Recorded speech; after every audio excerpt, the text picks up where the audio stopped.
My name's Sean, I'm Fire of Life 2018, and today we're playing Hearts of Iron. It's part of my ongoing series that I'm going to call Should You Buy? So the whole point of this video is to see if it's worth the money today, this day in 5/13/2024. I just wanted to remind you guys that we're going to do the review and the Should You Buy at the end of this video, so don't forget to check that out. We're going to start off with the trailer. So let's do that, but I didn't realize that my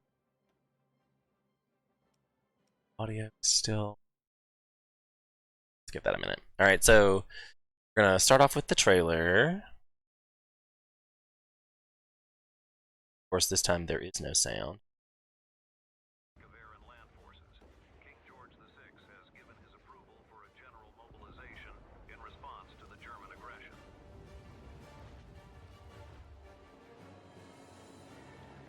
This is the main trailer, and I just wonder how well it tells you what what you're in for.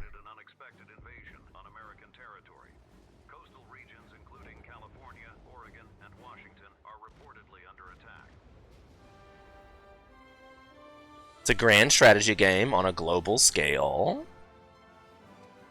I will say that the pictures they're using are pretty accurate gameplay representations.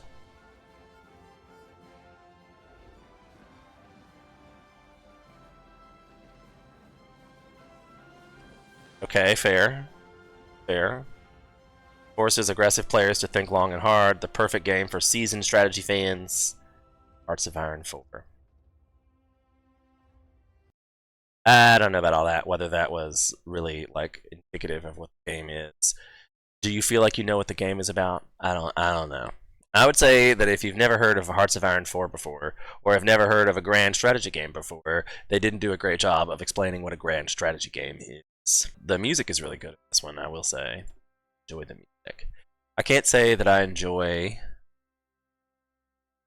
the clicky sounds, the interaction sounds. They're very basic, and it's the same key sound all the time. I should preface that I've played this game for 231 hours. And I cannot say that I'm an expert, master, or really even good at it at this point for 231 hours. I feel like I've played this many hours on this game because it's hard. And I like a challenge, but I can't say that this one really draws me back to it. Like, I'm doing a series where I'm playing it backwards from my most played to least played, and this is... I've played a lot of hours, is why it's up here at the top still, but I mean, I probably have 400 games in my library, and I've only done like the top 20 maybe, and this is in it.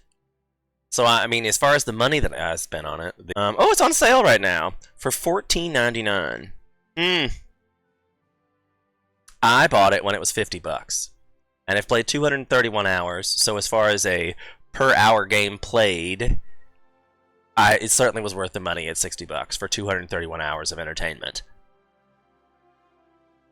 But I don't know if entertainment is really the word. I don't know if entertainment is really the word. So let's dive in, and I can explain some things as we go along. A grand strategy game, maybe that's the biggest where we start, it's a long game. Like, I'm only gonna play the first hour on stream, and I'm certainly gonna abbreviate that when I put that up for the video on YouTube, but it's a long game. Like, you should expect to play it for months. Like, you hear me? Months before you really finish the end. And its objective is to replay basically World War II. So you can pick when you start. So January of 1936 or August 14th of 1939. The Gathering Storm is the first one here for this January 1st. Dark times are coming. In Europe, Hitler has consolidated his power, and attention is now increasingly drawn beyond Germany's borders. Mussolini's Italy continues to embark on a daring military adventures, while the Empire of Japan stands poised to attack China in Asia. Almost 20 years have passed since the end of the Great War, and the World War has yet again doused in gasoline. A single spark may be all it takes. This one is the Blitzkrieg. It's when you start in August of 39. In the last few years, the world has seen some new wars break out in Europe and Asia, and Spain is now governed by nationalist Japan and has fought both Soviet Union and China for territory, for later being a more successful battle for Japan. The new non-aggressive pact between the Soviet Union and Germany may be bad news for the rest of Europe. I would say the best place to start is the earlier one, because you have more time. But I'm not good at this. I've played 231 hours, and there's still so many aspects of this game that I don't understand.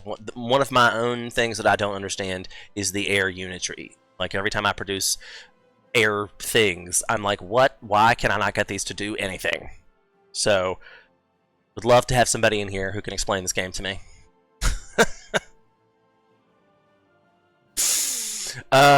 So this is for people who don't know the game. Grand strategy, you can pick a country that you can play as. This one is one of those that the ruler stays the same the whole game. So you can play as France, United States, United Kingdom, German Reich, Italy, Japan, Soviet Union. One of these has a different governing philosophy. Like, that's why I say this game is ridiculously complex. Because this one, French is democratic, nationalist, fascist, nationalist douche, fascist, fascist, communist. All the other countries. I guess that's you can listen down here. I mean, this game has gotten so crazy since there's a different one. Non-allied, Hungary. And a lot of these get absorbed when they're the NPCs. Wow.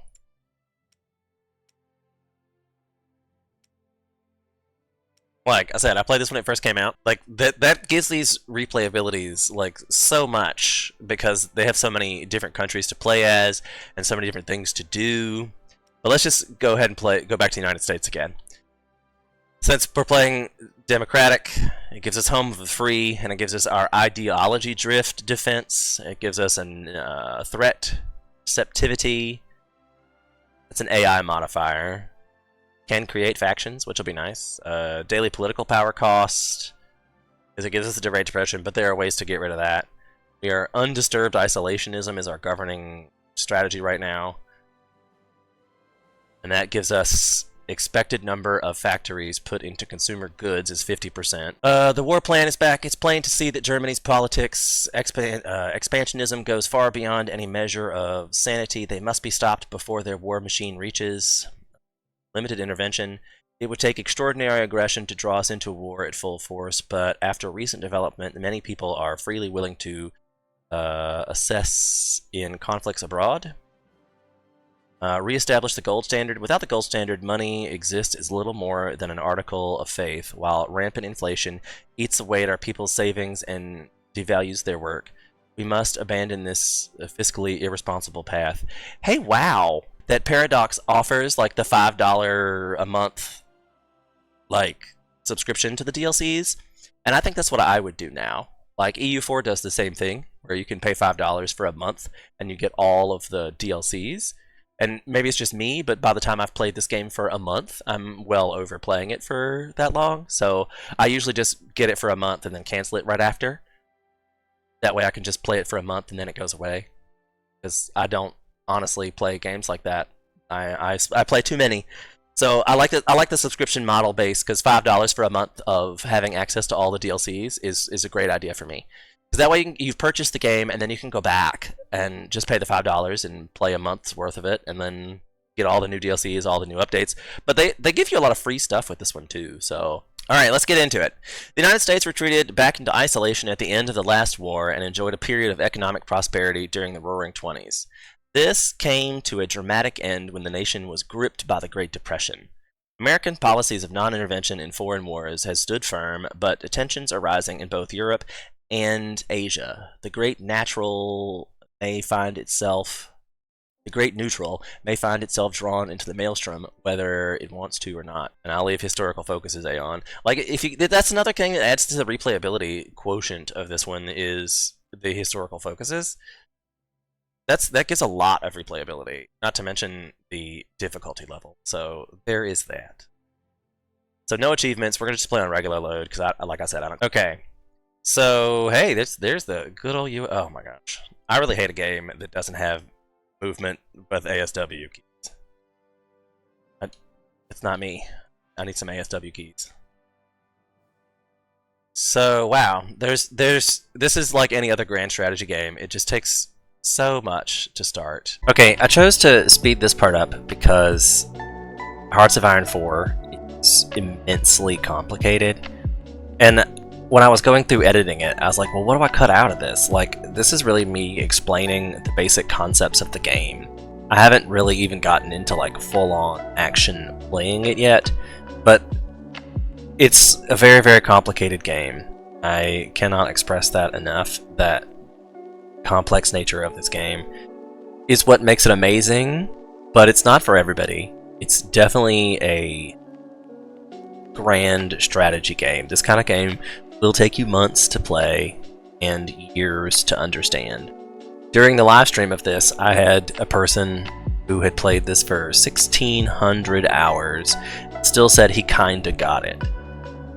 So just brace yourself for the fact that this is going to be a long ride if you're into that kind of thing. It's a great game for that sense. I will get you some music and let this play all the way to the end of the game. It's only going to take a few minutes, and then we'll do the review at the end. Alright, see you at the end. Enjoy the gameplay!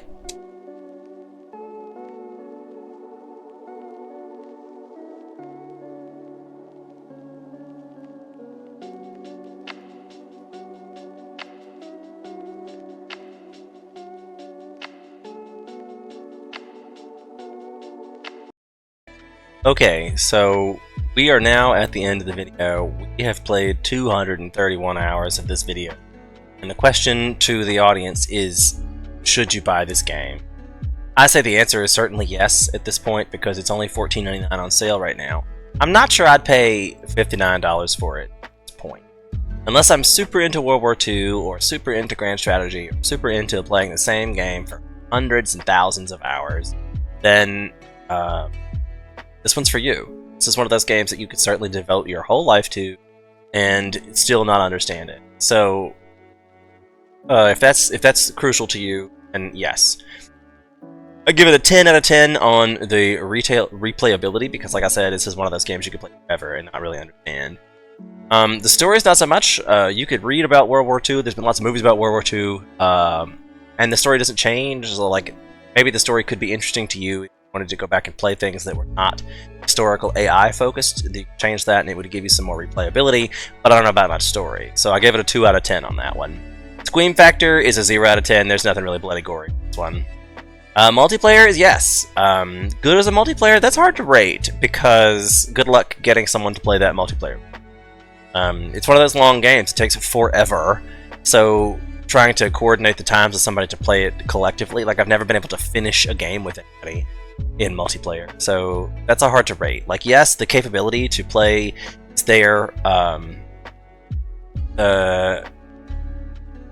Like the gameplay mechanics don't really change if you're because it's a real time. Like your like the pause situation doesn't work out so well because you don't get to pause, so it adds a whole new level of like stress and real time anxiety to. So it changes the game feel a whole lot multiplayer versus single player. Graphics quality, I gave it like a 5 out of 10. It is not very graphics intensive on my machine. I can easily stream. I can video edit, stream, play this game, and record it. And it all is fine. I'm good. Controls and gameplay loop were brought up in pop-up. And I think I'm going to give it a 5 out of 10 on that one because of the way the speed control works, the pause works.